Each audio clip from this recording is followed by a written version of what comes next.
오늘도 우리 주님께서 우리에게 허락하신 좋은 날입니다. 우리 다 같이 찬송가 368장 우리 같이 하시겠습니다.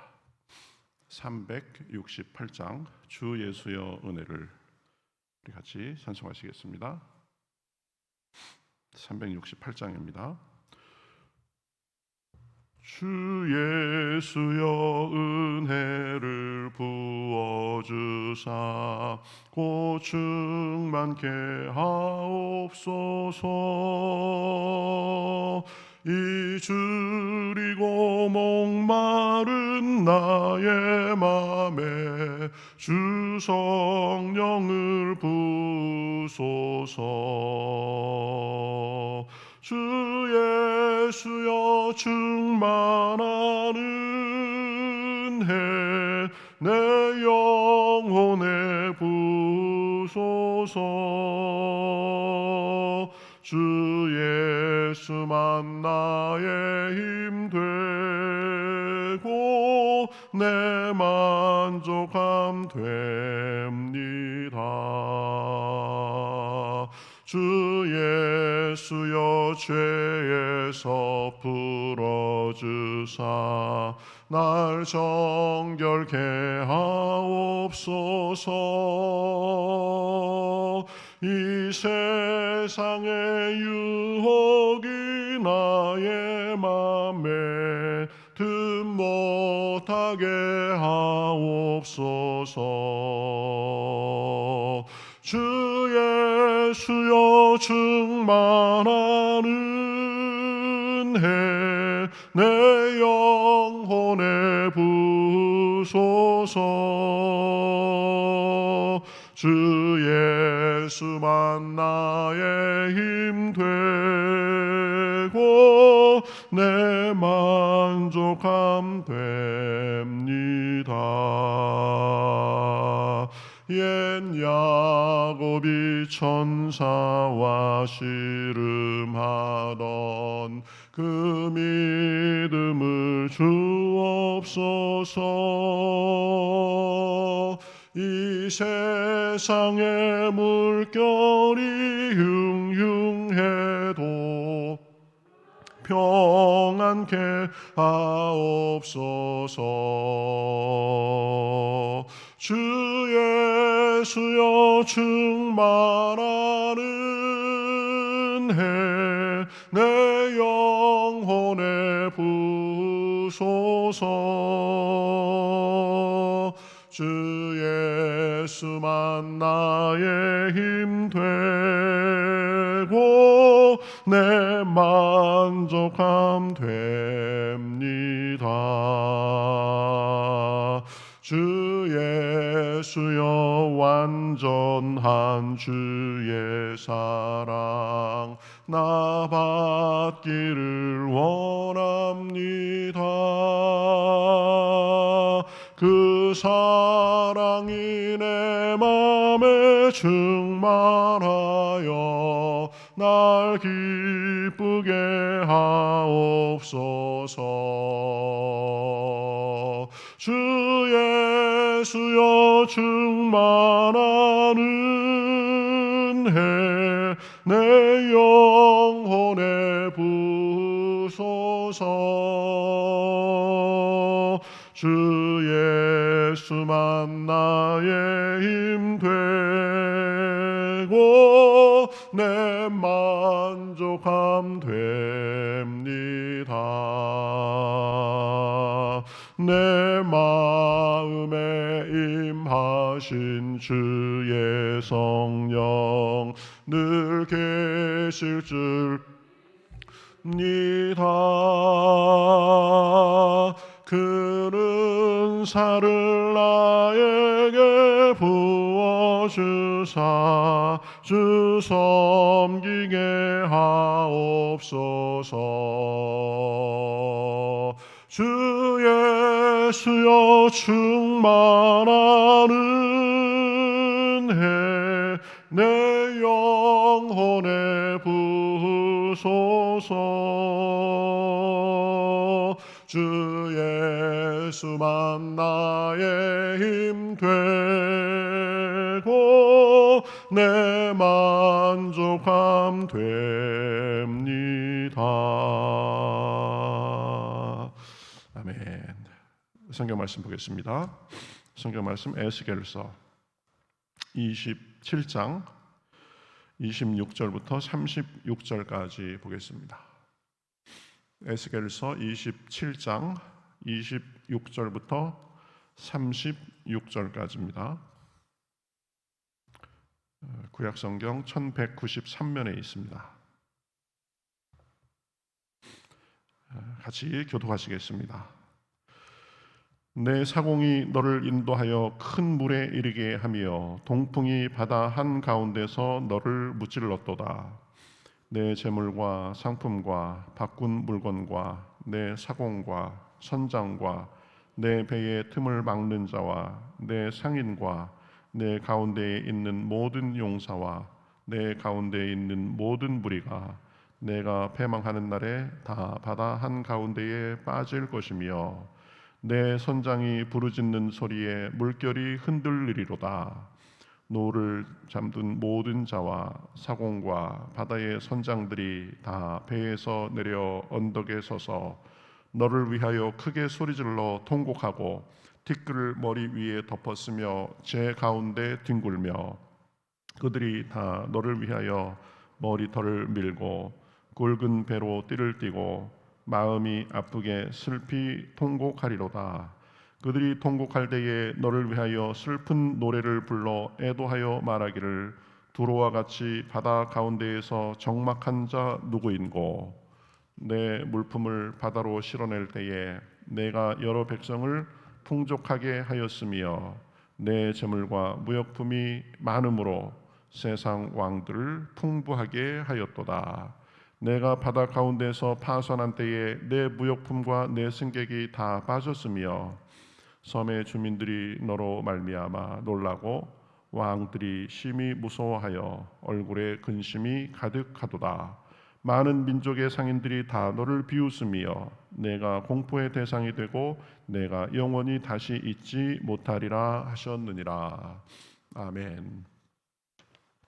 자, 계속 그 에스겔서 말씀 보고 있는데요. 그 두로의 그 심판, 두로의 패망에 대해서 지금 여러 구절에 걸쳐서 이렇게 묘사하고 있는 것을 볼 수 있습니다. 오늘 말씀도 두로가 이제 패망한 후의 모습에 대해서 이렇게 묘사하고 있는 것을 볼 수 있습니다. 어떻게 두로가 패망하게 되느냐? 26절에 보면 내 사공이 너를 인도하여 큰 물에 이르게 하며, 내 사공이 이제 너를 하나의 배로 상징하는 거죠. 큰 물에 이르게 했다. 그런데 바다 가운데서 동풍이 바다 한가운데에서 너를 무찔렀도다 이렇게 말합니다. 그러니까 이 바다는 이 두로의 힘의 원천이었죠. 보면 사공들의 힘과 지혜로 큰 물에 다니면서 이 풍요를 누렸습니다. 그렇지만 바다 가운데에서 동풍이 부니까 바다 한가운데에서 패했다, 이렇게 너를 무찔렀다, 동풍이 너를 무찔렀다 이렇게 표현합니다. 상징적으로 말하는 거죠. 동풍은 바벨론을 상징합니다. 그러니까 바다 한가운데서 부는 동풍같이 바다가 이 바벨론이 동쪽에서 와서 너희들을 무찔렀다 이렇게 말하는 거죠. 그러니까 그동안 두로가 의지하던 것, 이것이 아무 소용이 없게 됩니다. 이익의 수단이 되고 이 자신 있던 곳인 바다에서 파손당하고 그렇게 되죠. 또 두로가 소중히 여겼던 그 모든 것들도 아무런 도움이 되지 못합니다. 한순간에 쓸모 없어지고 다 바다에 빠지게 된 것입니다. 그것을 27절에서 이렇게 묘사하죠. 내 재물과 상품과 바꾼 물건과 또 내 사공과 선장과 내 배의 틈을 막는 자와 내 상인과 내 가운데 있는 모든 용사와 내 가운데 있는 모든 무리가 내가 패망하는 날에 다 바다 한가운데에 빠질 것이며, 자기들을 번영케 하고 번영의 수단이 되고 또 이 번영하는 주역이 되고 이랬던 모든 것들이 더 이상 쓸모없게 되고 바다 한 군데에 다 빠지고 만다. 그러니까 지금 남아있는 건 무엇이냐? 그들의 패망에 대해서 슬퍼하는 부르짖는 소리가만 남아 있습니다. 28절에 보면 내 선장이 부르짖는 소리에 물결이 흔들리리로다. 그들이 그 빠져가면서 부르짖는 소리가 얼마나 큰지 물결까지도 흔들릴 정도로 그렇게 그렇다. 그래가면서 29절부터 보면 노를 잡은 모든 자와 사공과 바다의 선장들이 다 배에서 내려 언덕에 서서 이제 살아남은 그 다른 나라 사람들의 사공과 선장들을 말하겠죠. 그들이 다 언덕에 서가지고 뭐라 그래요? 너를 위하여 크게 소리질러 통곡하고 티끌을 머리에 덮어쓰고 제 가운데 뒹굴며 또 그들이 다 너를 위하여 머리털을 밀고 굵은 배로 띠를 띠고 마음이 아프게 슬피 통곡하리로다. 그러니까 남아있는 사람들이 할 일은 뭐예요? 보면 슬퍼하고 통곡하고 죄를 뒤집어 쓰고 애가를 부르는 일밖에 없게 된 것입니다. 그런데 그들이 이 통곡하면서 애가를 부르는 내용을 보면은요 더 기가 막힙니다. 32절에 그들이 통곡할 때에 너를 위하여 슬픈 노래를 불러 애도하여 말하기를 두로와 같이 바다 가운데에 적막한 자가 누구인고 이렇게 노래한다라는 것입니다.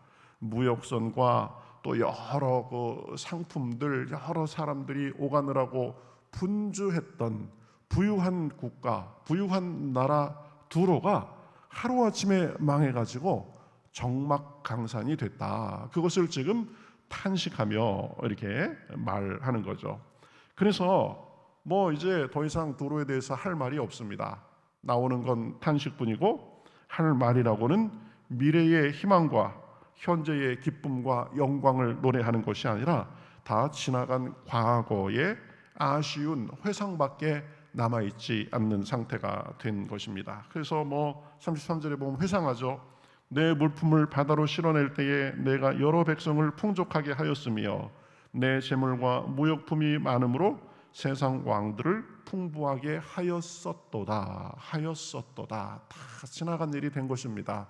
그 누렸던 영광, 누렸던 영화 모든 것이 다 지나간 일이 된 것이죠. 무역품으로 백성을 풍족하게 하고 또 세상 왕들을 풍부하게 했지만 지금은 망하고 파손해서 다 없어져 버렸습니다. 그래서 35절에 보면 이렇게 말합니다. 섬의 주민들이 너로 말미암아 놀라고 왕들이 심히 두려워하여 얼굴에 근심이 가득하도다. 망하기 전과 후가 완전히 다른 거죠. 부러움과 칭찬의 대상이었던 두로가 열 왕들과 사람들에게 놀라움과 근심의 대상이 된 것입니다. 그러한 것의 상징적인 그런 사건을 겪은 나라가 된 것이죠. 여러분 두로의 그 패망한 모습에 대해서 이 성경에서 이렇게 많이 계속 반복적으로 말하는 이유가 뭐겠습니까? 우리에게 이 하나님 없이 누리는 번영 그리고 하나님을 거역하고 내가 스스로 추구하면서 누리는 행복 또 하나님을 멀리하고 내가 추구하는 것 또 하나님께 순종하지 않으면서 내가 시도하는 것 이루는 것 같이 보이는 것 그것은 사실은 다 하루아침에 없어질 모래성과 같다라는 것입니다. 바람이 한번 불면 무너지고 파도가 한번 세게 들이치면 다 물에 잠길 것들입니다. 그래서 하나님 없이 사는 사람 그 사람들은 시편 1편에서 뭐라 그래요? 다 이 바람에 나는 겨와 같다라고 말을 하죠. 삶의 온전한 뿌리가 되시는 그 하나님께 뿌리를 내리지 않고 그러니까 바람이 불면 잡아줄 뿌리가 없습니다. 환난 중에 잡아줄 분이 없으니까 이리저리 흔들리고 이리 날리고 저리 날리다가 결국 망하는 것이 하나님 없이 사는 삶의 모습입니다. 하나님을 거역하고 사는 삶의 모습입니다. 두로는 참 영광스러운 나라였습니다. 부유하고 풍요하고 또 많은 나라 사람들이 부러워하는 그런 나라였습니다. 그러나 그 모든 것보다 가장 중요한 하나님이 없었습니다. 하나님을 섬기고 하나님께 감사하고 겸손하고 그런 것이 없었던 것이죠. 그래서 그냥 하루아침에 그냥 망한 것입니다. 위기가 왔을 때 이 잡아줄 그런 존재가 아무도 없었죠. 오히려 자기들이 의지하고 있던 그 무역의 상품과 모든 것들이 그냥 하루아침에 바닷속으로 수장돼 버렸습니다. 하나님 없이 사는 인생의 허무함에 대해서 말하는 거죠. 시편 127편에 보면 이렇게 말씀합니다. 여호와께서 집을 세우지 아니하시면 세우는 자의 수고가 헛되며 여호와께서 성을 지키지 아니하시면 파수꾼의 깨어 있음이 허사로다. 너희가 일찍 일어나고 늦게 누우며 수고의 떡을 먹음이 헛되도다. 이렇게 말씀합니다. 두로에게는 이 세상의 모든 것이 있었을지 모르겠지만 그것을 잡아주고 유주해줄 하나님이 없었기 때문에 결국 그렇게 비참하게 망한 것입니다. 그래서 잠언 1장 7절에서 뭐라고 말해요? 여호와를 경외하는 것이 지식의 근본이오늘 미련한 자는 지혜와 훈계를 멸시하느니라. 우리가 꼭 기억해야 됩니다. 나는 지금 하나님과 어떤 관계에 있는가? 하나님을 믿고 섬긴다 하면서도 그저 내 기준으로, 내 마음대로, 내 기준으로 겉모양만 섬기지는 않는가? 아니면 하나님을 마음속에 모시고 하나님의 뜻을 생각한 지 너무나 오래돼서 지금 그때가 가물가물할 정도인지 잘 생각해 봐야 됩니다. 우리가 누리고 있는 것, 우리가 갖고 있는 것, 그거 하나님께서 지켜주시지 않으면 언제 어떻게 날아갈지 모른다. 오늘 그 큐티 본문에 간증하는 사람도 보면 아주 중학교까지 전교 1등하고 그래서 인류 대학에 학교를 나와가지고 회계사가 돼가지고 좋은 회계사 사무실에 다니다가 회사에 다니다가 잘 나가기도 했었잖아요. 그런데 하나님 없이 사니까 금방 바람이 불어가지고 모아놨던 재산 다 망하고 그래가지고 다시 바닥부터 시작하고 이런 얘기가 나오지 않아요? 타이타니코 모르는 사람 없죠? 타이타니코는 그 배를 건조할 당시에 세계 최대의 여객선이었습니다. 4만 6천 톤이었고 길이가 269m. 269m면 배 길이가 도대체 얼마나 거예요? 폭이 28m였고 층수가 11층, 선실수가 1등실 416개, 2등실 162개, 3등실 269개였습니다. 그래서 그곳에 탑승 가능한 인원이 3,547명으로 그야말로 세계 최대의 여객선이었습니다. 당시에 최첨단 기술이 집약돼 있어가지고 언론에서는 가라앉지 않는 배라고 그렇게 칭하기도 했습니다. 그렇지만 그 위대하고 장엄한 이 배가 첫 항해에서 빙산과 충돌해가지고 허무하게 그냥 침몰해 버리죠. 이 사람의 사랑과 사람의 힘이 얼마나 허무한지 보여주는 예입니다. 여러분, 우리는 우리의 힘과 우리의 능력, 내가 가진 것을 의지하는 것이 아니라 하나님만 의지하며 살아야 되는 줄 믿습니다. 그렇죠? 가진 것 많고 남 부럽지 않았던 바울이 하는 말을 들어보세요. 빌립보서에 보면 바울은 난지 8일 만에 할례받고 이스라엘 족속이고 베냐민 집하고 히브리인 중에 히브리인이고 율법으로는 바리새인이요 율법의 의로는 흠이 없는 자다 그랬습니다. 그런데 예수님을 알고 보면 내게 유익하던 것을 그리스도를 위하여 다 해로 여기고 그랬습니다. 그럴 뿐만 아니라 모든 것을 해로 여김은 내 주 예수 그리스도를 아는 지식이 가장 고상하기 때문이라 그랬습니다. 예수님을 아는 지식이 가장 고상한 것입니다. 하나님 안에서 사는 것이 가장 안전한 삶이 되는 것입니다. 여러분, 다시 한번 오늘 이 시간 하나님께과의 관계, 내가 지금 어떻게 살고 있는가를 잘 점검해서 혹시 잘못된 것이 있으면 바로잡는 그런 시간이 되시기를 바라겠습니다. 혹시 지금 나는 두로와 같이 완전히 다 그렇게 난파당한 배와 같이 패망한 두로와 같이 저는 지금 하나님의 심판을 받고 있는 것 같습니다. 이렇게 생각되는 사람이 있을지도 모르겠습니다. 그러나 하나님은 자기 백성을 완전히 패망시키지는 않는 분이십니다. 두로는 하나님에 대해서 아무것도 몰랐던, 하나님하고 관계없었던 나라였습니다.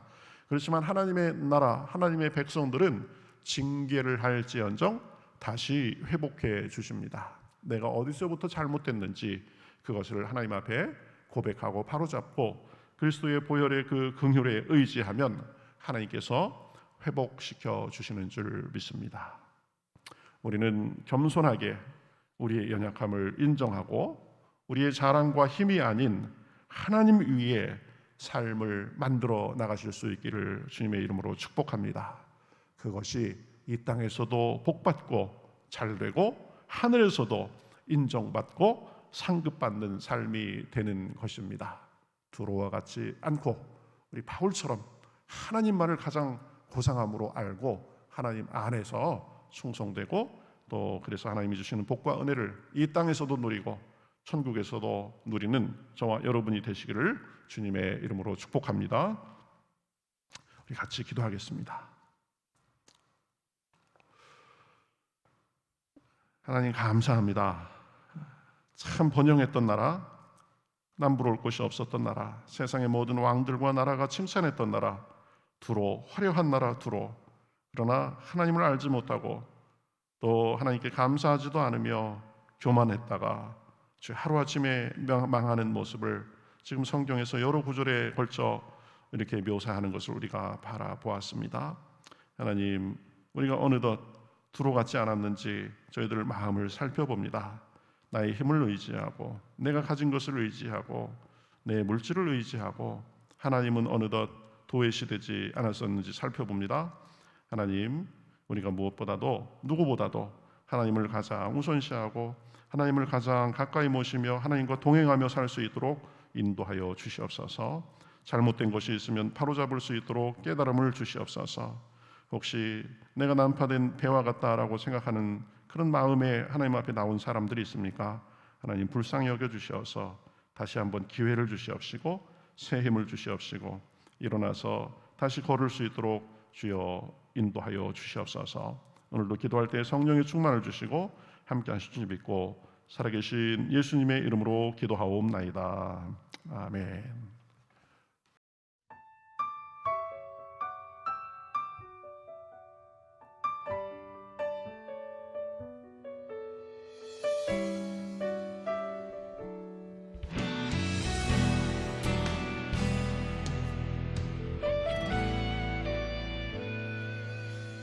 주님 말씀하시면 내가 나가리다.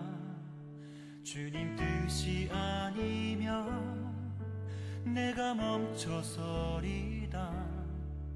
나의 가고 서는 것 주님 뜻에 있으니 오 주님 나를 이끄소서. 주님 말씀하시면 내가 나가리다. 주님 뜻이 아니면 내가 멈춰서리다. 나의 가고 서는 것 주님 뜻에 있으니 오 주님 나를 이끄소서. 뜻하신 그곳에 나 있기 원합니다.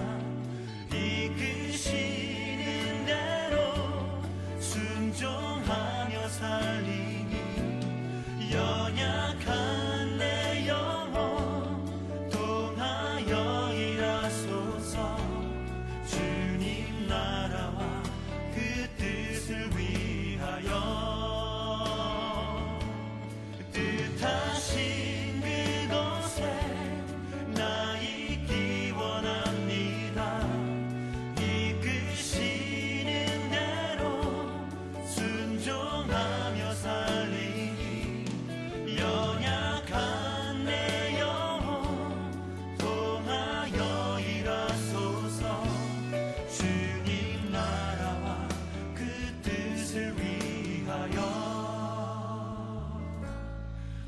주